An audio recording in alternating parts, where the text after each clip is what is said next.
Welcome to mainland Britain's southernmost city, Truro. Dubbed the London of Cornwall, Truro plays home to nearly 20,000 Truronians and is the starting point for our next waterway adventure.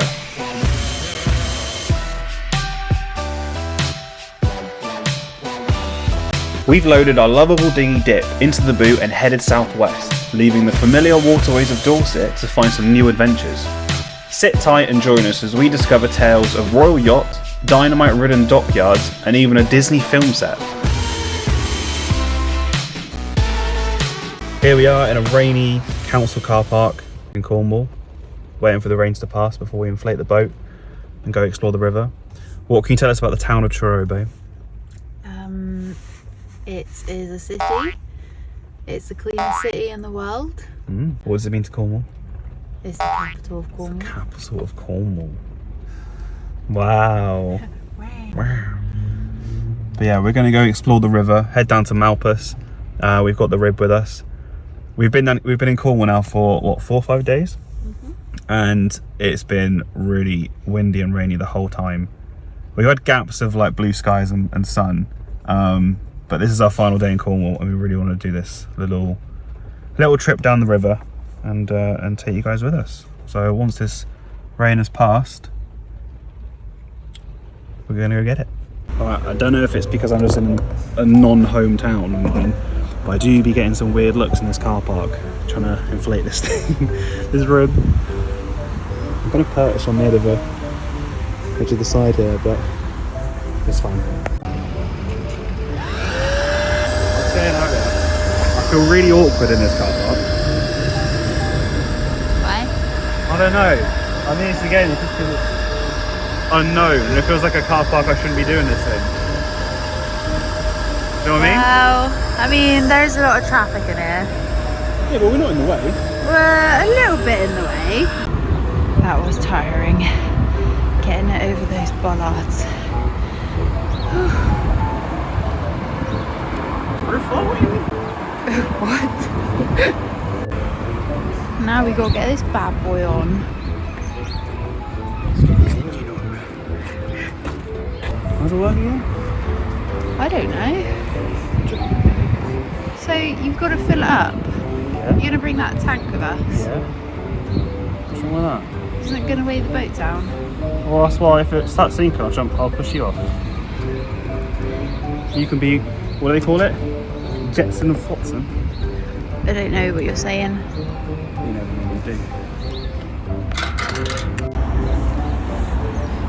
He's getting the engine on. I'm holding on. Multitasking.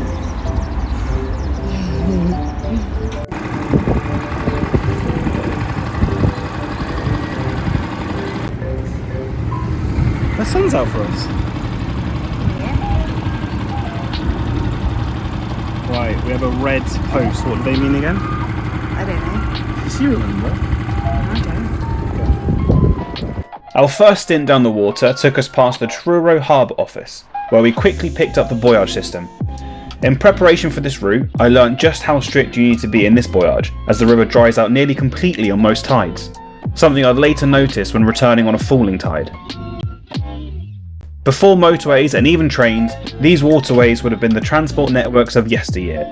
Dating back to the early 13th century, traders would bring commodities such as cloth to the port of Truro and leave with the rich and supply Cornish tin. There is even evidence to show that further downstream, in the foul estuary, the Romans dredged here for oysters. Once through this boyage, we approach the tidal barrage, usually left open, however can be shut on exceptionally high tides to protect the city from flooding. If the gates need to close, a floating pontoon is temporarily installed downstream to allow visiting vessels a place to moor until they can gain access.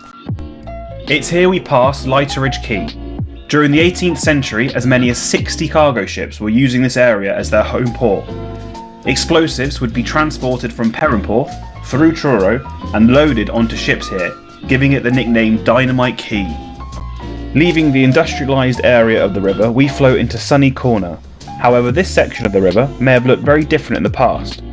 Much of Truro River was used for boat building, and it was around this area that housed one of the busiest boatyards on the river, with several vessels such as the clipper schooner the Mary weighing 120 tonnes being built here in 1855. Now, our next stop on the river has a much more royal feel to it.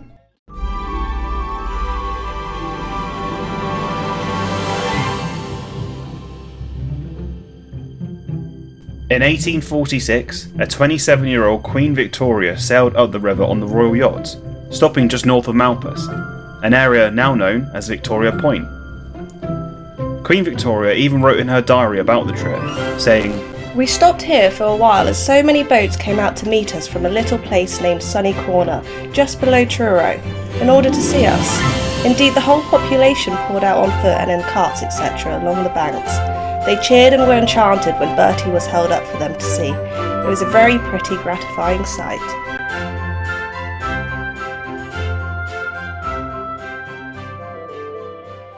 Motoring south and following a bend in the river, we find ourselves facing the beautiful banks of Malfus. Now serving as a peaceful retreat, in its heyday, Malfus was a bustling place of industry and boat building.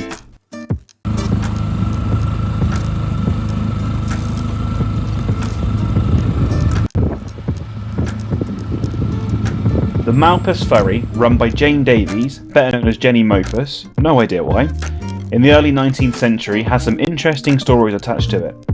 Jenny ferried many picnic parties across the river to Dragothenham Boathouse. However, in 1804 she foiled an attempted robbery of Lord Falmouth's post, even capturing the robber. Lord Falmouth was so grateful that he had a portrait commissioned of Jenny and hung it in the servants' hall at Dragothenham House.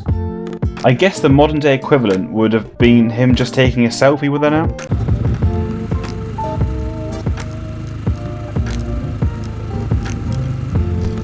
Ever want to speak her mind? When asked what gave her the most trouble in her work as a ferry skipper, she replied, "Women and pegs."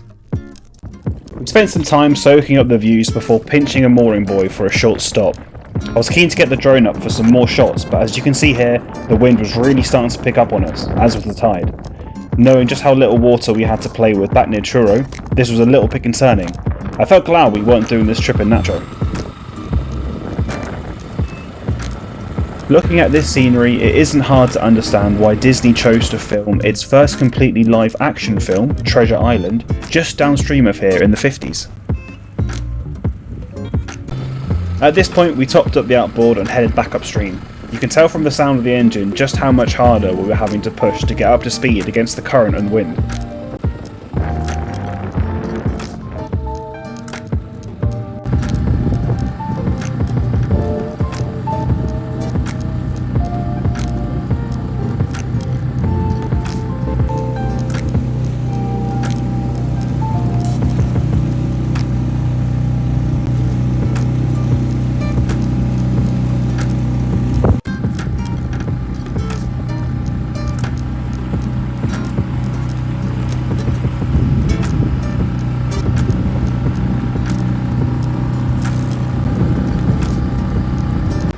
After passing through the river gates, we were left with the challenge of navigating the buoyage system again.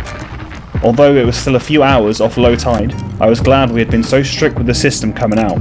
As you can see from this footage, just how dry the riverbed had already got, with only a few metres width of deep enough water in some areas.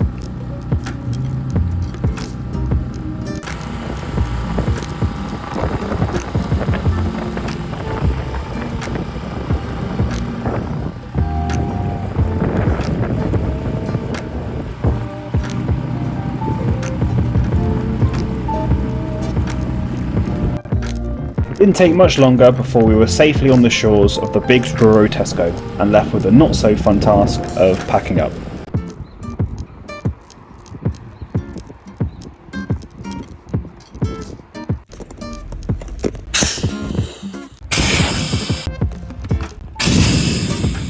I really hope you enjoyed that look at a slice of watery Cornish countryside. With G being originally from Cornwall, we're often down this way, and there's many more areas I'm keen to explore by boat, so keep an eye out for more Cornish content. If you've got an itch for more tales by water, why not check out this video where I explore the ancient history of my home river in Christchurch. But for now, until next time.